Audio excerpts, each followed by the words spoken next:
Shalom, shalom. Welcome back to Jerusalem. Welcome back to Zion. Good to be with you. I'm Michael Lawrence. And again, this week we are learning the weekly Torah portion, the Parashat HaShavua. We are in the book of Shemot and the book of Exodus, the second Torah portion in the book of Exodus. And before we jump in, I wanted to touch on something very important. And that is to look for a moment at the generation in which we live.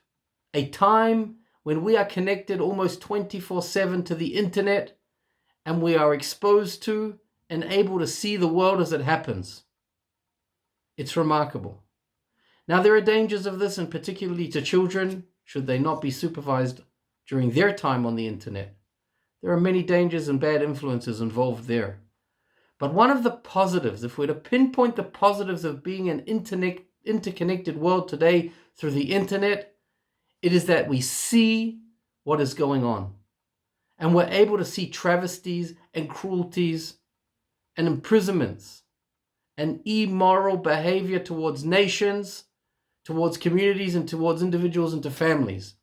And unlike the time, say 70 years ago, when 6 million Jews were slaughtered in Europe during the Holocaust, during the Shoah, when we didn't have that kind of access immediately, today we can see when terrorism or extremism or racism or bigotry or all kinds of cruelty and immorality, we can see it happening, sadly.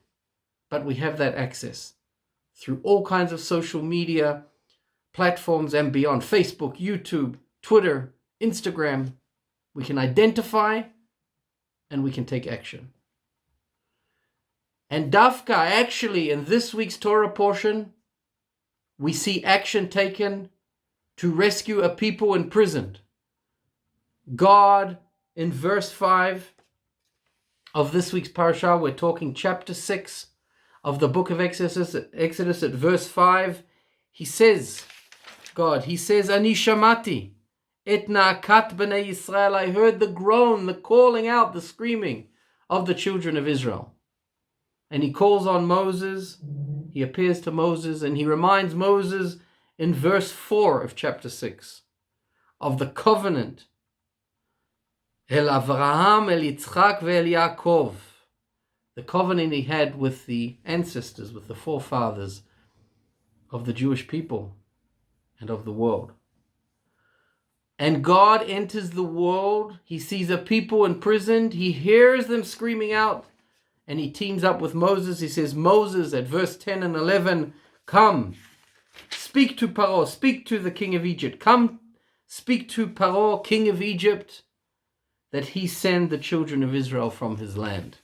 And what do we see in line 12, in verse 12 and 30 of this chapter 6? Moses is hesitant, but my lips are sealed. What can I do? The king of Egypt to listen to me?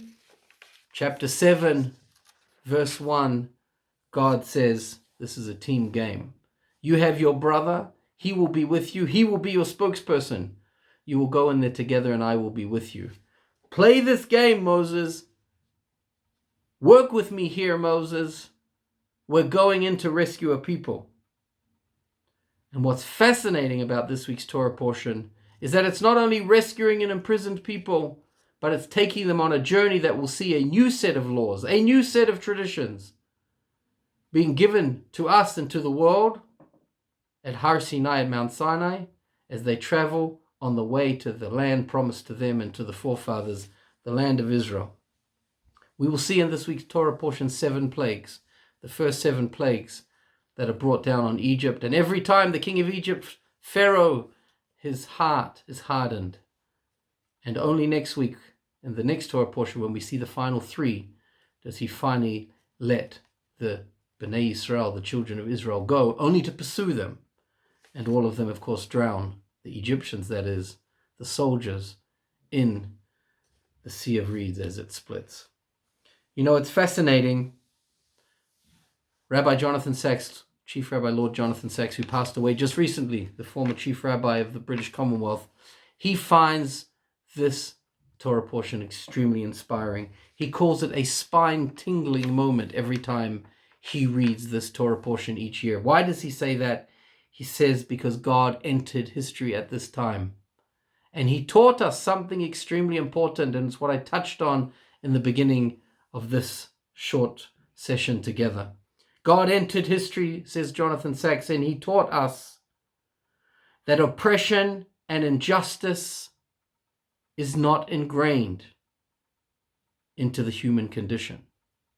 Things can be different because we can be different. Things can be different because we can be different, says Rabbi Jonathan Sacks. He says that together with God, and this is what God showed us in this week's parasha, in this week's portion, and next week, together with God, if we team up with God like Moses did and believe in him, then we can change the world and we can make history, not just be made by it. I want to repeat that and quote Rabbi Jonathan Sacks. Together with God, we can change the world. We can make history and not just be made by it. And I think this is the lesson of the rescue of the Jewish people, of Bnei Israel from Egypt at that time. There is no room in this world today when we, even more so today, when we can see what is going on in real time. There is no room in this world to accept imprisonment of peoples, injustices, cruelty, immorality. We have a deep moral obligation to stand and to overcome those challenges and stand together like Moshe and Aaron did, like Moses and Aaron, together with God, and take action. It's not acceptable to watch other people suffer. And we have been given a gift as such, that today we see the world 24/7 through the technology we have. It's not just about viewing, it's about viewing and understanding and standing to take action as required. I wish you all a Shabbat Shalom. May this be a strong message to all of us in these difficult times as we enter through 2021 and hope for the very, very best of years in health and safety, in moderation and stability. Shabbat Shalom. 나는 너희의 여호와 하나님, 내게 준 약속 한순간도 잊은 적 없고, 다시 너희를 이스라엘로 부르기 나와